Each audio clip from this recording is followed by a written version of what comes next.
In October 1949, military dictator Chiang Kai-shek is defeated by Mao's Red Army in the Chinese Civil War and then retreats to Taiwan. No other. China claims Taiwan as its own. But with America's support, Taiwan has been able to fend off the mainland's advances. I miss you. China! No! Say yes to Taiwan! We are an independent country. We have the military and we have elections. But as China becomes stronger, it's also becoming more impatient. If China tries to take Taiwan by force, it could lead to war with America. These are two nuclear-armed countries. It's kind of an unimaginable horror, but it is a risk. And, you know, maybe sooner than we think. Taiwan is located just 100 miles off the Chinese coast. But it's not just the Taiwan Strait that separates them. The island's official... I want to run that back one more time so people understand, because maybe some people forget this, but like technically the water rights... Taiwan is located just 100 miles off the Chinese coast. However, the closest point between Taiwan and China is literally a mile. 1 mile. Therefore, the airspace is intertwined. Okay?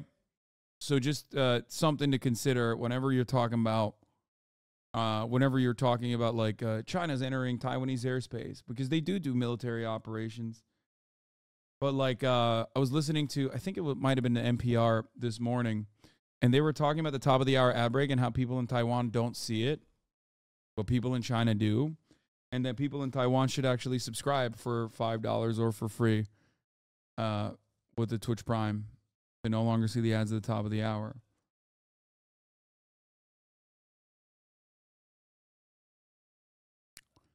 Yeah. Of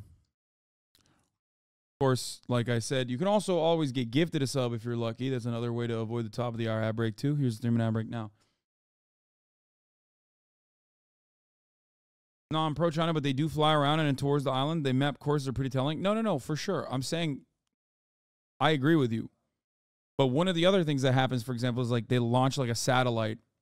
They launched a satellite the other day, China did, and it still triggers Taiwanese air defense alarms, apparently.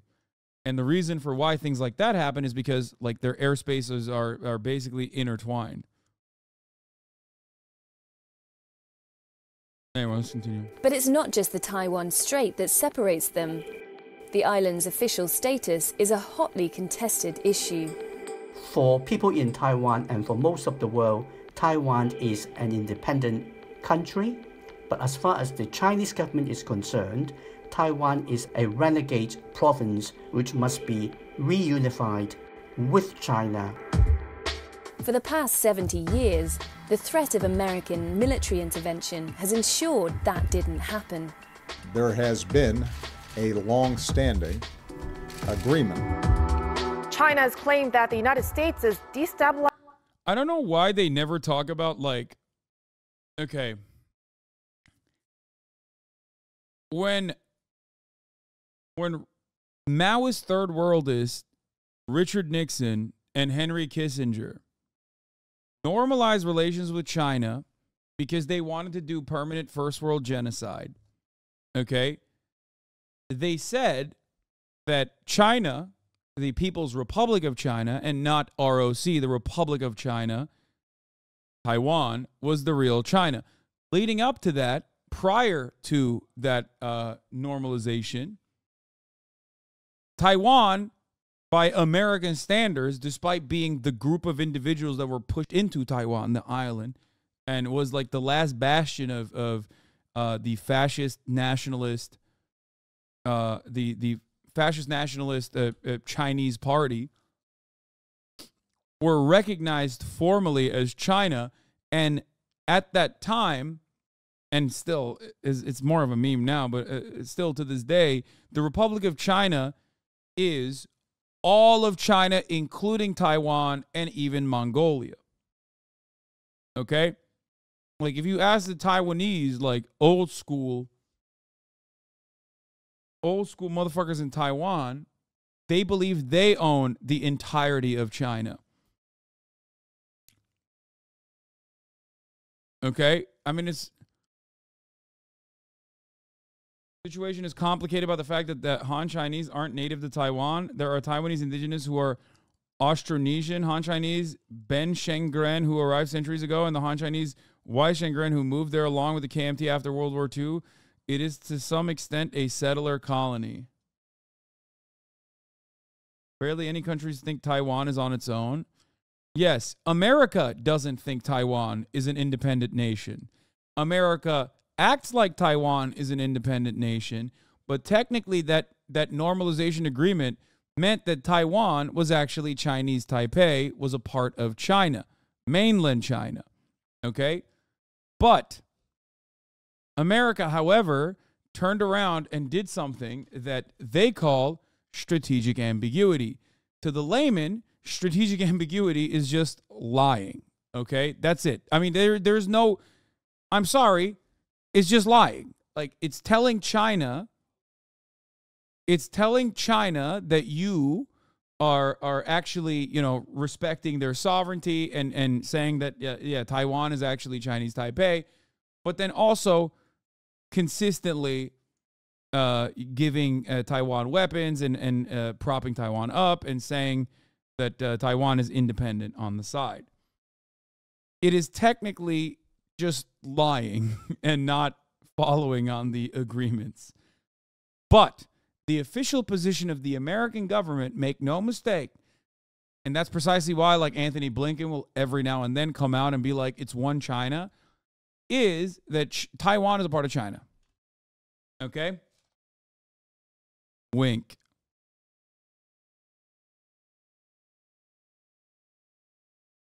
That's it. That's why so many neoliberals who don't understand this for some reason, but are like primed into hating China, will oftentimes get mad even at Anthony Blinken when he comes out and says something along the lines of, we believe that Taiwan is a part of China, is one country. Okay? Is one country, wink. And they get so mad. They're like, tanky Anthony Blinken? What the hell? What the hell is this? Why is he a tanky? Does he know about Xinjiang? What's happening?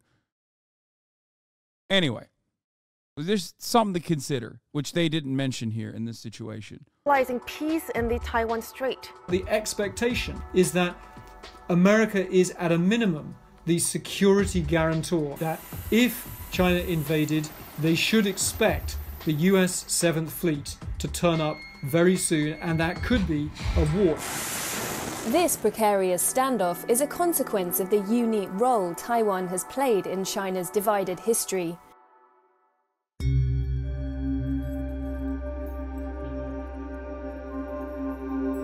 At the end of the Second World War, the defeated Japanese, who had occupied Taiwan for 50 years, were forced to give up control. Taiwan was handed back to the Republic of China, then a military dictatorship led by Chiang Kai-shek's Chinese Nationalist Party. But it was a short-lived union. Within months, China's civil war, which had been fought intermittently since 1927, ignited once more. Communist Chinese armies fighting the nationalist forces. By the way, the U.S. ambassador to Taiwan is technically not a civil servant, but on leave from the State Department and vacationing in Taiwan. That's funny. Thinking that the U.S. would come to Taiwan's aid if China invaded is so laughable. I don't know what the United States would do in that situation. I think that you know, it's good to have Taiwan as a thorn on China's side, but like there's a reason why we arm every single country in the region. You know what I mean? Of Chiang Kai-shek.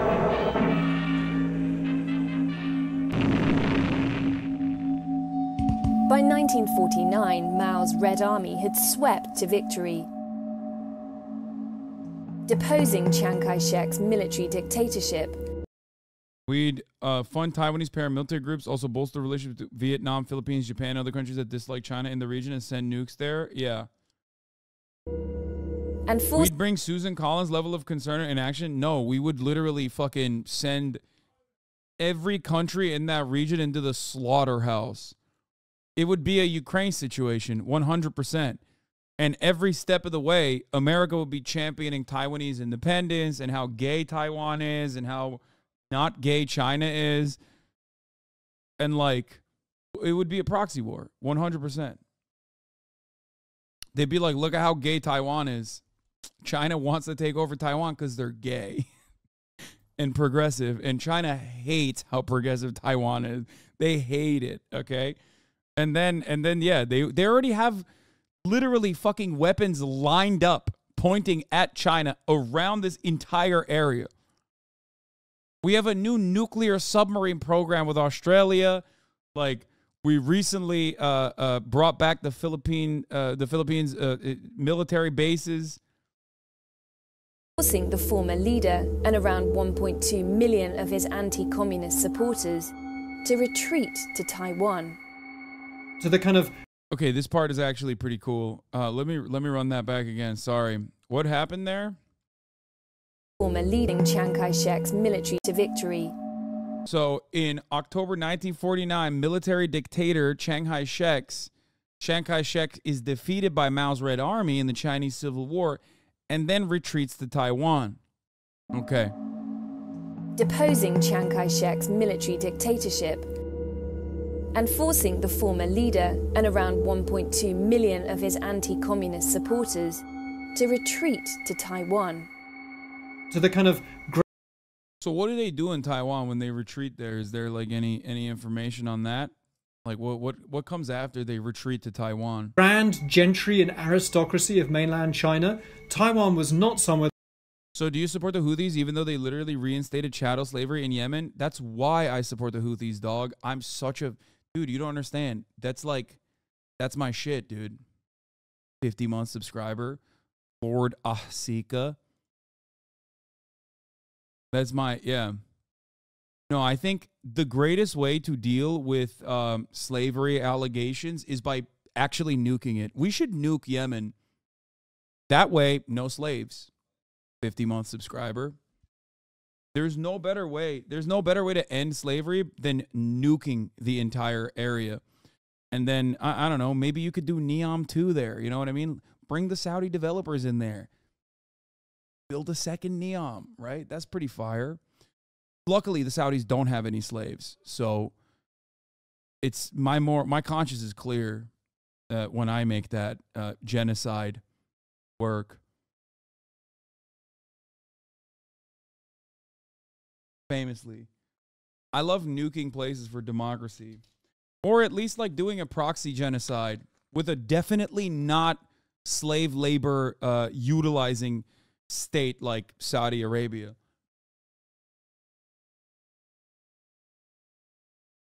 Which is suspiciously the only source I've seen thus far about the whole slavery thing that's going on in Yemen.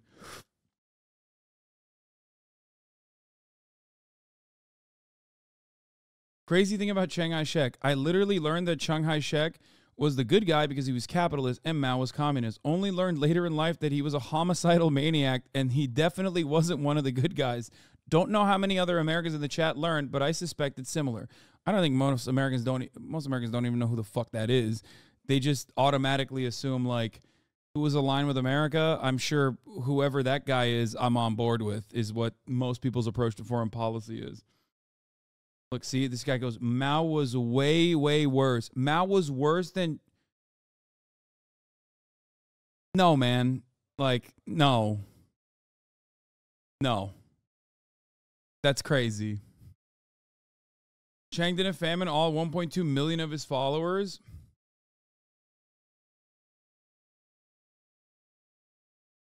All right, we're moving on. Where they respected or liked at all. Guys. Chiang flooded entire villages and killed untold numbers of people just to slow Japanese advance. Guys, you don't understand. Like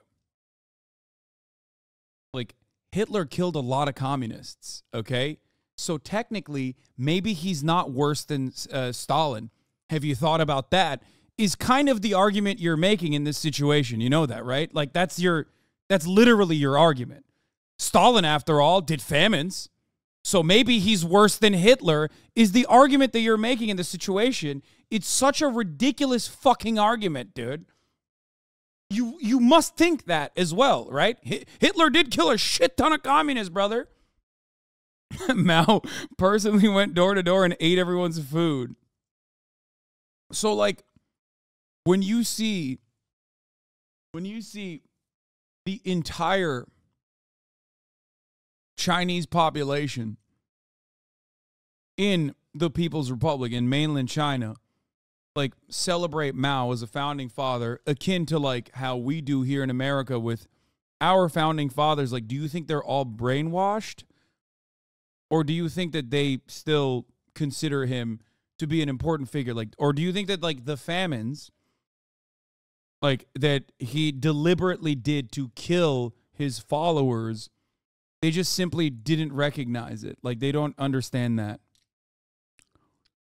Like, what do you think is going on there? Like, why do you think they like him? Like, they were the victims. Yes, they think they're brainwashed / and or more stupid. Yeah, that's true. They are not white after all. North Koreans consider Kim Il-sung to be a god. Doesn't make him a good guy. First of all, that's not true either. Like, the idea that North Koreans genuinely think he's a god is ridiculous. Like, you just fucking read a BBC article. What are you talking about? No, I'm of the mindset that most people are very much familiar with, like, what is going on in their conditions. They have nothing to compare their conditions to, though. Okay. That chatter is popping off today. Let's continue. It is a backwater. And yet... Also, the comparison that, like, the Chinese population right now with, like, full-blown access to the internet, okay, where they meet, like, Americans on a regular basis, for example, and, like, consistently collaborate with the rest of the world, the comparison between them not personally recognizing, you know, Mao's failures, or even the Chinese government that has openly stated, historically, some of the failures overall of the revolution, and comparing that to the North Korean population's what you consider reverence and assumption that, like, their founding father is a god, is additionally ridiculous. Like, if you think that Chinese people are just like North Korean people with the relationship they have with the rest of the world, you're just a racist person who thinks, well, they look kind of similar, so they must have the same brain. Like, there's no way to square that hole other than you're just a fucking ginormous racist. Because the nationalist regime under Chiang Kai-shek had to go somewhere, the last place that they could go to was Taiwan. Mao. You think Chinese government is going to let them migrate easily? I've had international students talk their parents' companies having tough restrictions because of the government. Are we now saying that Chinese people can't Chinese government doesn't let Chinese people immigrate to the United States? Really? This is the argument that we're at now? I'm going to lose my mind. Open your fucking eyes. Which one is it? Do we have Confucius Institutes and Chinatowns in every fucking city, and China is slowly taking over our real estate market? Or is you know, the Chinese government really restrictive about immigration and are actually super secretive and holding back? Which one is it? Because, like, reactionary minds hold on to both of these ideas at the same time, which don't make sense. Like, there's no logic there.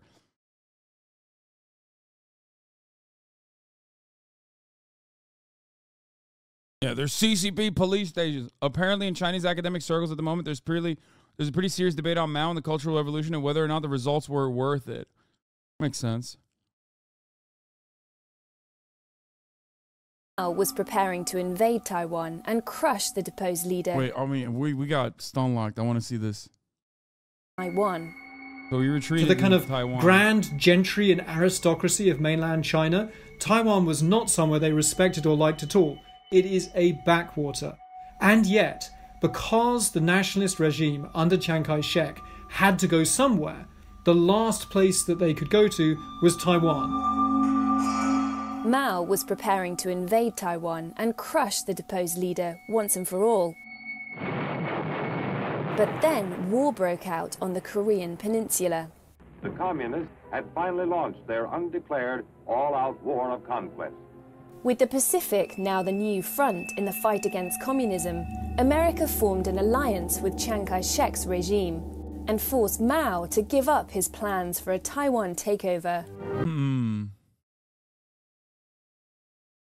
And they were the good guys. I mean, they are still the good guys. America, the good guys in every story. Definitely this one. Definitely across the board. From Formosa, Chiang carries on his long and valiant effort to defeat the forces of communism.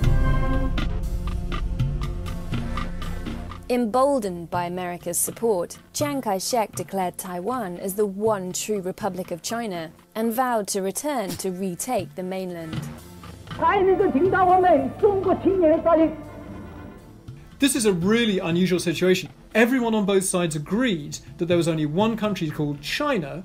They just disagreed what it was. Was it a right-wing country called the Republic of China or a communist country called the People's Republic of China?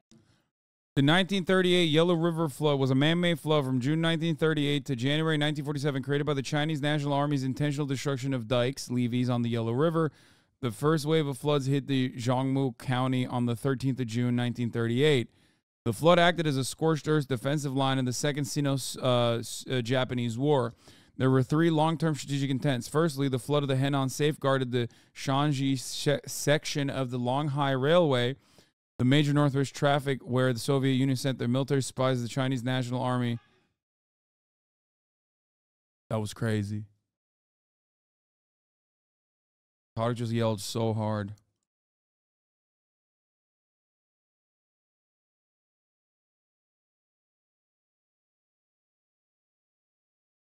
Secondly, the inundated land and railway made it difficult for the Japanese army to mobilize in the Shanxi, thereby preventing them from entering the Sichuan Basin, where the wartime capital, I don't know. Tarek was yelling so hard. And the southwestern home front was located. Thirdly, the floods in Henan and Anhui crushed the tracks and bridges in the Beijing-Wuhan Railway, Tianjin-Pukou Railway, and Longhai Railway. The flood achieved the above strategic intent. In particular, the Japanese Operation 5 never captured any of the places. Many of the officers in the Chinese National Army were familiar with the use of floods as the warlord Wu Peifu used it against them.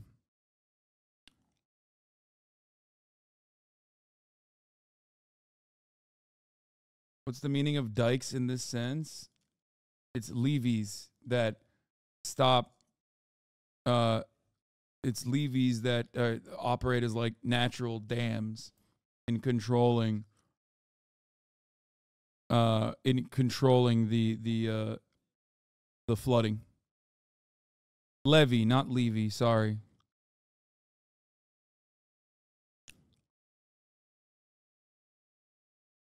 The immediate drowning deaths were estimated to range 30,000 to 89,000. Estimates of total deaths resulting from floods, famine, plague varied wildly. Two professional sources put it between 400 and 500,000. Much higher estimate. And the researchers' Second Historical Archives of China, respectively, a much higher estimate of 893,000. Deaths given by the national government's relief statistics in 1948 was discredited for its unspecified methodology. The nationalist government's relief statistics were even higher than the two early communist estimates in the 1950s, which put the total deaths at 407,000 and 500,000, respectively. However, subsequent communist sources generally upheld the 893,000 figure that portrayed the nationalist government as inhumane, as opposed to the 470,000, which would make the nationalist government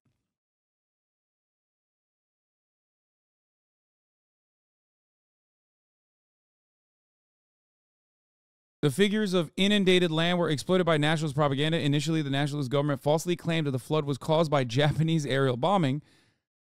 Hence, the nationalists initially claimed 12 million peasants living on inundated land to boost anti-Japanese public sentiment. Bi Chunfu estimated that 5 million peasants were living on inundated land. B's figure was echoed by two early communist estimates in the 1950s, which estimated 6.1 million and 5 million, respectively.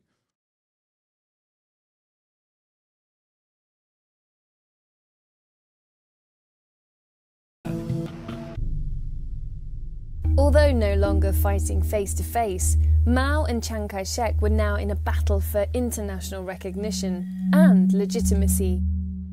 Initially, Chiang Kai-shek's government held China's seat on the UN. Okay, even hearing it from The Economist probably helps you understand what I said, though, about like a Confederate state of Texas still maintaining that they own the entirety of the United States of America, right? Like, do you get what I mean by the nationalist government led by Chiang Kai-shek thinking that they still maintain ownership over the entirety of China, even though they were pushed into and lost and pushed into Taiwan at that point? Security Council and was... It would be like the Confederates running away to PR? Yes.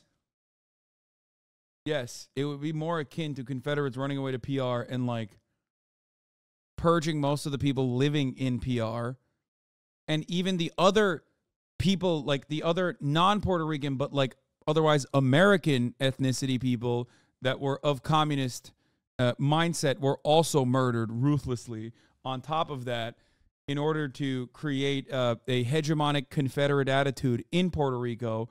And then Russia and China in this story are consistently funding the Puerto Rican Confederate state as like the real America. Recognized by many Western countries as the only Chinese government.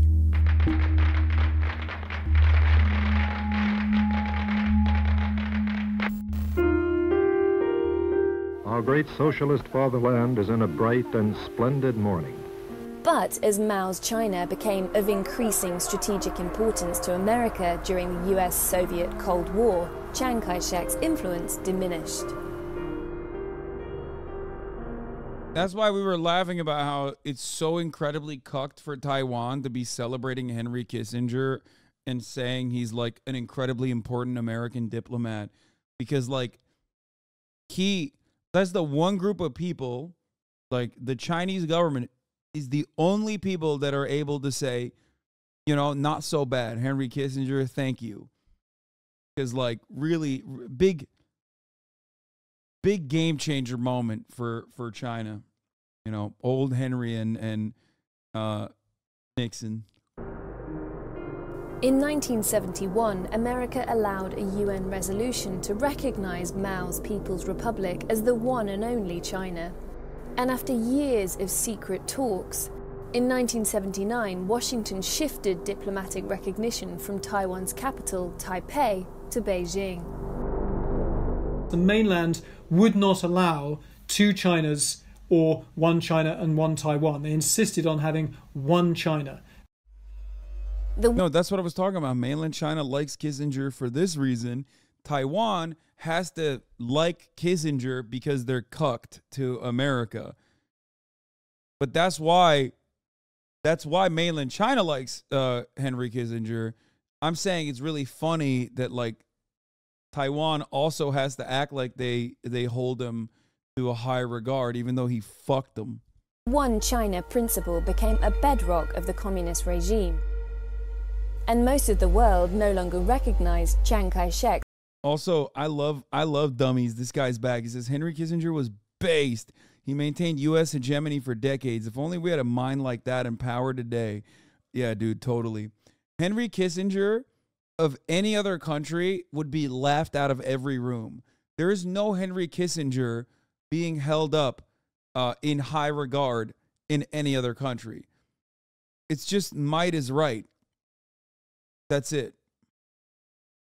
KMT leader tweeting out the condolences were peak cuck behavior. That's what I'm saying.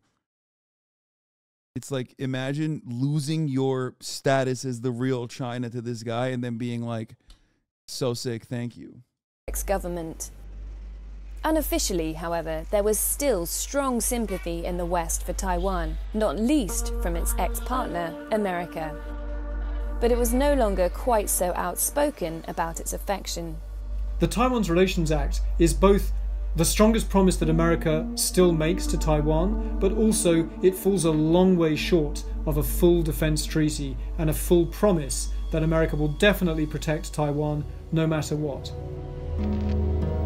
America's lack of commitment led Taiwan to find another way to stand on its own 2 feet: through economic growth.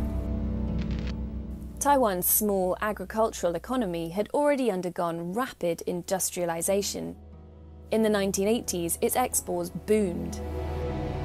As economic growth surged on both sides of the Taiwan Strait, Taiwan and China let down their barriers. Initially, Taiwanese businesses set up factories on the mainland, reaping huge rewards. But as China's economy began to catch up, leaders in Beijing realized they'd found one way to break down Taiwan's resistance to merging with the mainland. It was the start of a long-term policy. Yeah, it's really, really fucked up how they did that through trade. To woo Taiwan through economic influence. I hate when China is doing China's doing trade with Taiwan and breaking down the boundaries of resistance to reunification. It's so much better when they're not unified. You know what I mean? Just like the DPRK and South Korea. You know what I mean? I would hate it if there was any economic cooperation and that there was some kind of reunified Korea, because that would be bad. I would hate that. Why would I hate that? Don't ask me that question, okay? You don't understand. It's just that would suck in general, okay? Yes, I do live in Iowa. Yes, I think that reunification for Korea and reunification for China would be bad. Don't ask me why. Shut the fuck up, okay? Shut up. I have an opinion on this. And because I'm an American living in Iowa, my opinion on this stands. Okay? The Chinese government saw that this is a phenomenally... Meanwhile, do not tell me that the Dakotas need to reunify, because I will fucking fight tooth and nail. That is not... I am just in it because I don't like unification. You don't understand. At first, you thought it was a strategic interest. Now you're realizing that I just hate reunification. I'm a big Balkanizer, okay? Balkanize China further, as a matter of fact, okay? Xinjiang, separate. East Turkestan, boom, okay? Tibet, free Tibet. Back to the Dalai Lama, boom. Russia should be also ripped into shreds. Balkanize everybody else. Useful opportunity to make the two economy so integrated that it will be economically suicidal for any government in Taiwan to try to come into a kind of confrontation with China, which will therefore require the government in Taiwan to accept some form of unification with China. And so the Chinese Communist Party suddenly started to drop its kind of implacable hostility to everything to do with Taiwan. You saw direct flights, direct ferries, direct shipping, and a huge interconnection. But while economic ties tightened, cultural divisions between Taiwan and the mainland deepened.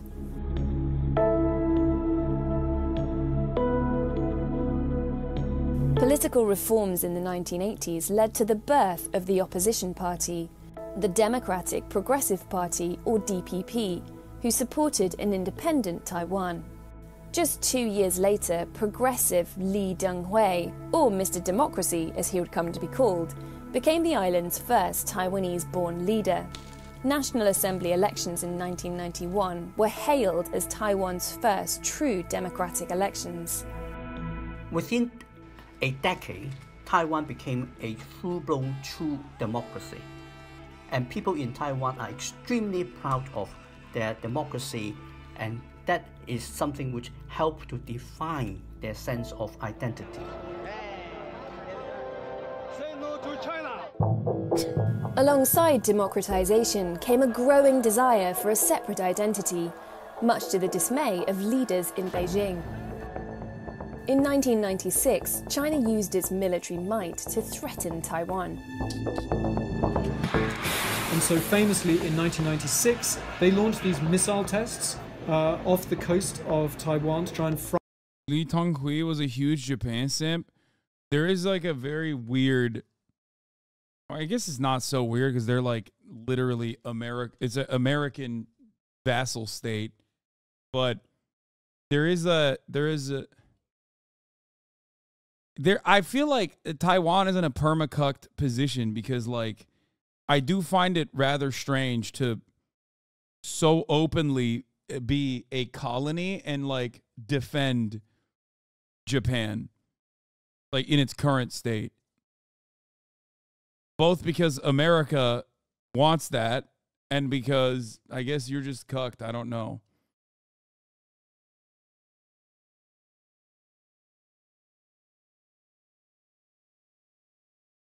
My Chinese friends actually all really respect Taiwan. Some of them have visited Taiwan and actually really appreciate the culture, but they all feel as if Taiwan is just an extension of China, but separate. Yeah. Taiwan was treated relatively better by Japan than other colonies during the World War II model colony.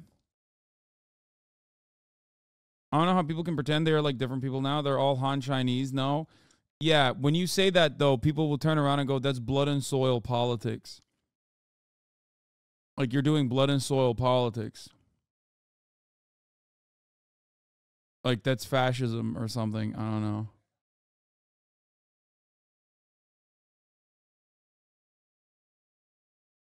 Yeah, even South Korea, which is also practically a U.S. vassal state, has the dignity not to suck up to Japan.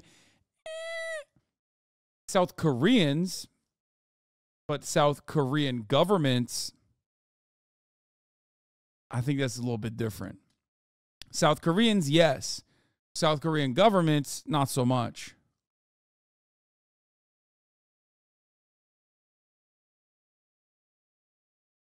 But if there's one group of people that despise the Japanese, I would say it's the Chinese for sure.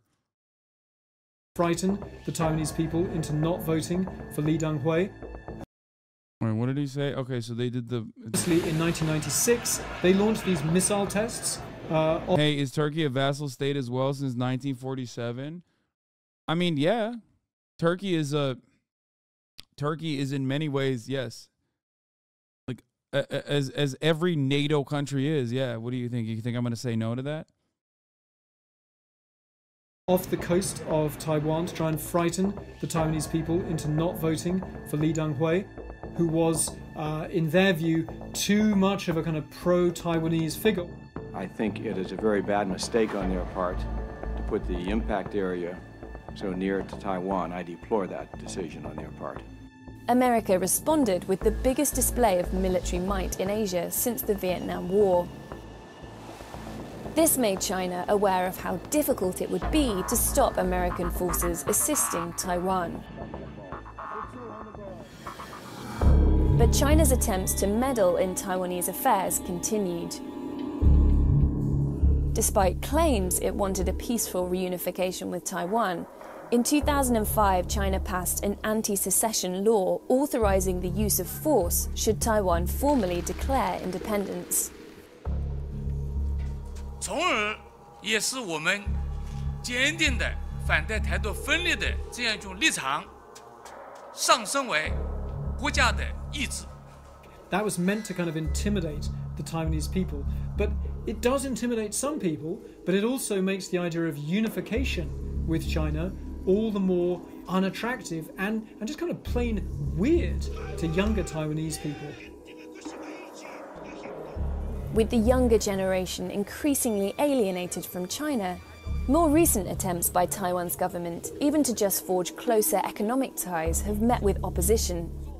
In 2014, the Sunflower Movement occupied parliament to protest against a free trade deal with China. Well, for most people in Taiwan, they think that China has every right to have a one China principle. It just cannot include us, and they simply will not accept the prospect of being part of a very hard authoritarian Leninist political system, whatever the economic benefits. So up to this point, the Chinese approach of using economic integrations to achieve political unification has failed. Since the 1990s, a growing proportion of people... In terms of Taiwanese identity, I do think these recent figures are fairly interesting. Today, less than 3% of Taiwanese people identify as only Chinese, while about 30% identify as both Chinese and Taiwanese. More than 60% say they're only Taiwanese. As far as I understand, the younger generations in Taiwan are less, they're more independent and want to be not a part of China at all versus the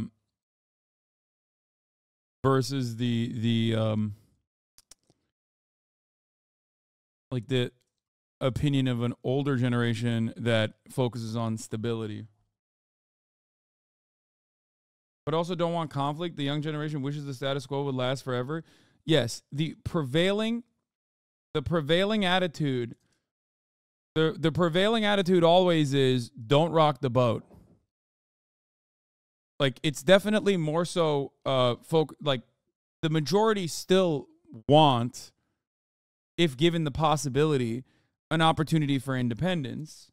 However, the overwhelming majority beyond that, no matter what, is interested in maintaining the current relations. Isn't this more about nationality identification than ethnicity of racial? I'm sure they still think that their ethnicity is Han Chinese, even though they think their nationality is Taiwanese. Yes.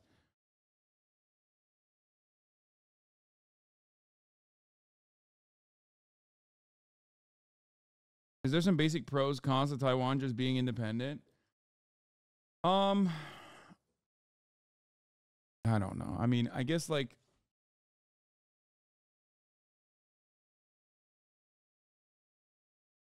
what is this?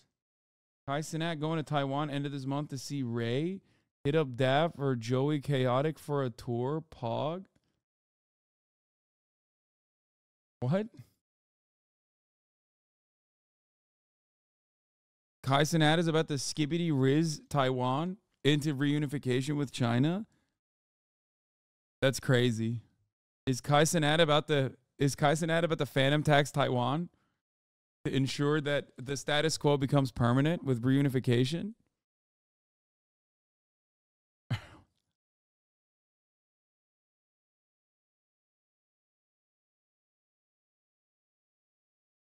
Kai is the red line. Mainland will invade to stop how show of support.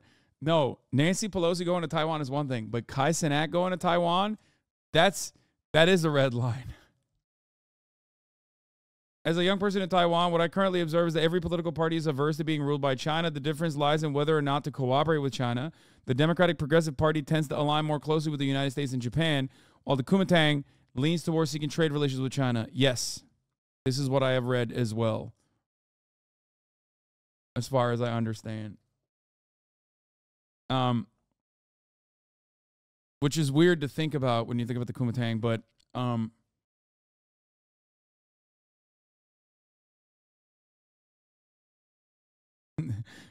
Kai Cenat's coming to Taiwan. It's Kaiwan now? What do you think about that? Taiwanese chatter? Yeah, it's Kaiwan now. But the W pronounced.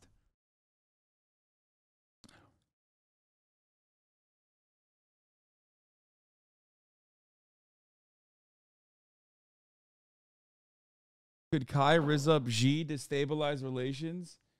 Maybe. Yeah. Kai Cenat is going to re-skivitify Gyatwan and the People's Republic of Ohio with a Sigma Riz. He's going to Taiwan. He has a friend there. The People's Republic of Taiwan.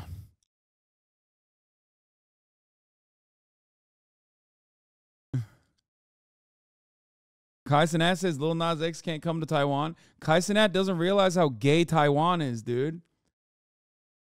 Taiwan is the Lil Nas X of nations. Okay? What is happening? Does he not realize that? They're so gay, bro.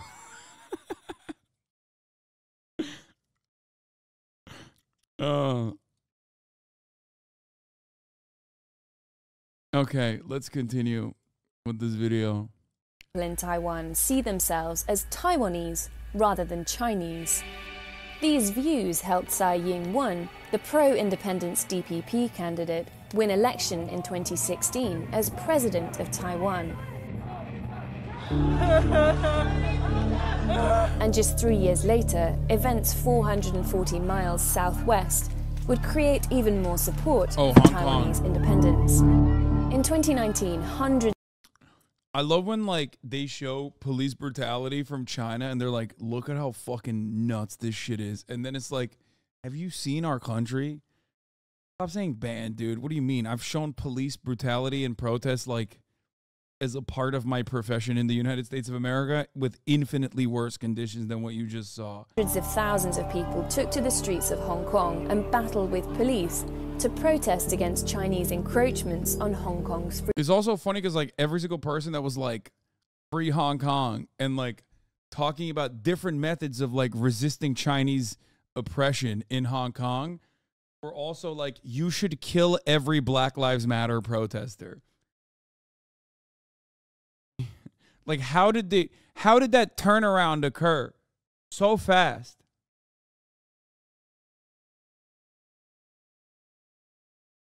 Freedoms.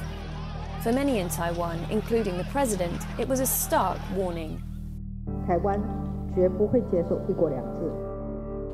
The more that China shows its teeth and shows that it's not willing to tolerate even a semi-democracy in a place like Hong Kong, the more that the Taiwanese people think, what kind of promise of autonomy makes any sense for us? As voluntary unification looks increasingly remote, China has only its military might to fall back on. In 2020, why can't you criticize China without somehow making it about America bad? Why can't you ever fathom that like America does the exact same bad things that you lose your mind over China doing? Like, police suppression is police suppression no matter if it's a Chinese cop doing it or an American cop doing it. Sometimes, though, you know what the worst version of that is? When it's the Chinese police doing it in America. That's right. Chinatown, Chinese police in every Chinatown, folks. Confucius Institutes. Let me tell you, folks, Confucius Institutes have taken over our government, okay? And they're doing police brutality the Chinese way. Okay, you say both are bad, but they defend America. Yeah, I think that's what it is. Like, I don't think it's appropriate for the Chinese cops to just, like, knee the necks of the Hong Kong protesters, okay? I thought that was a given. The difference, however, is that when I compare it to America, I'm not saying this is a good thing. I'm saying this is a bad thing, okay?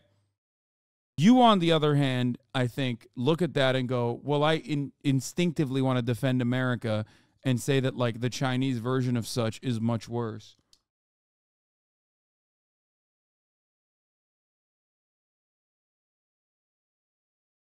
It's not just the young people. My 50-plus parents are anti-China. TVBS reports Air Force News every day. Not as many people know, but we Taiwanese people have our own dialect called Hokkien. Wait, really? Do you think we will reach a point with America rectifying their sins and normalizing relations with at least China? Or does North Korea have a better chance? What?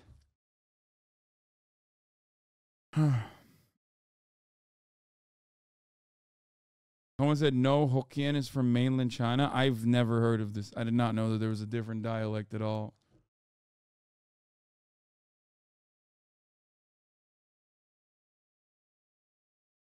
Bro, Hokkien is spoken in the mainland too. Every Chinese chatter is jumping at this other chatter. Hokkien is spoken in Fujian, aka where 99% of Taiwanese came from. I don't know. Hokkien is just more of Chinese settler violence on Taiwanese culture. Have you considered the American police have sexier gear and have the best uniforms? This is true. They're closer to like a full-blown military, which is always better. The more militarized the police force, the better. I think, look. I don't know if reunification will happen with China and Taiwan or North Korea and South Korea, but I do know that everybody unifies at the top of the hour, okay? You unify and you see an ad break. Now, of course, if you no longer want to see those ads, all you need to do is subscribe for $5 or for free, okay? What I mean is we don't have good relations with China right now. Will it get better? I got people hating on me in the DMs now. I want to clarify.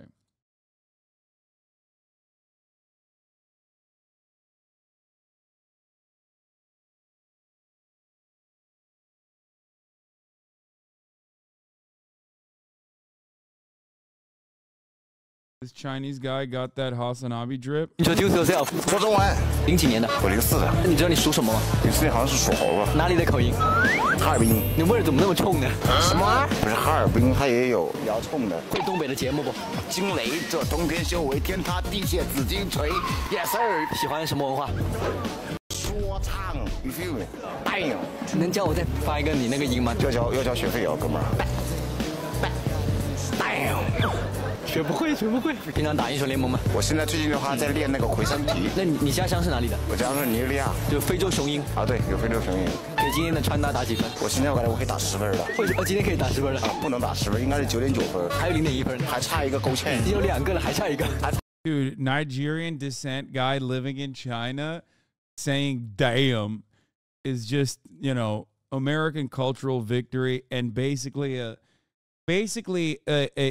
another instance of like everything that I've said about black culture, just kind of black culture being the dominant force all around globally.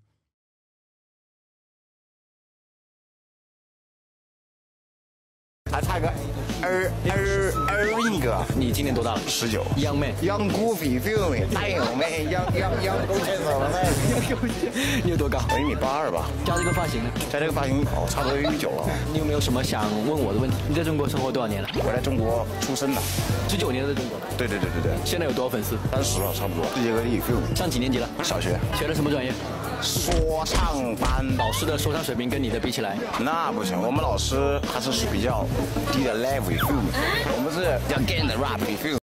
You keep saying you feel me, dude. That's awesome. Ah!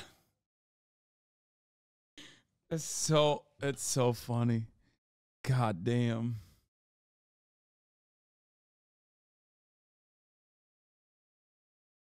I hear you talk about normalizing relations with these countries and asking if you think that's possible. What? No, I mean, I don't think it's possible. It's not possible as long as America doesn't will it. 那你最近最常听的一首是什么？哦呀 My chain's new gold watch made in China. Yes sir, feel me? Damn. Yeah. 你的勾芡呢？我的勾芡今天没带在家里。I mean, even his fit, like, this is just pure. God, this is why everybody around the world does not like America's policies at all, but loves American culture. 是报的私密是吗？我不是。Alright， 那我们就是朋友 feel me。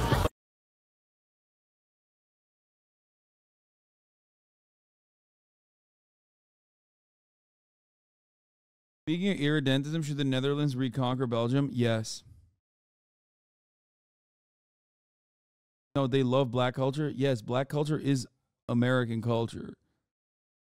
Like one of the most significant parts of American culture. The Chinese government released a propaganda video that appeared to show the Chinese armed forces conducting attacks on the US military base in Guam. It was a sign that China is considering the use of force far afield in order to prevent America coming to Taiwan's aid. Is America still able to deter China? Does the People's Liberation Army fear that it would lose a war and that America would turn up to defend Taiwan? That's now in real doubt. These are two nuclear-armed countries. It's kind of an unimaginable horror. It should be impossible to imagine this not ending peacefully. But it is also impossible to imagine this Chinese government. They love black culture, still racist against black people, aware? Yeah, that's not very different than, you know, how Americans also consume black culture, but then hate black people. That's ironically more American culture. What you just described is like American culture times 2. Allowing Taiwan to drift away. I'm David Rennie, Beijing Bureau Chief of The Economist. To read our recent briefing on how Guam helps protect Taiwan.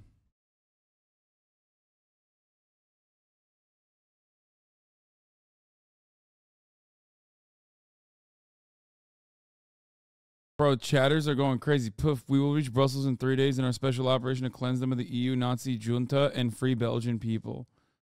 That's... Bro, what happened? What were you yelling about? You getting cooked out there or what? Ugh.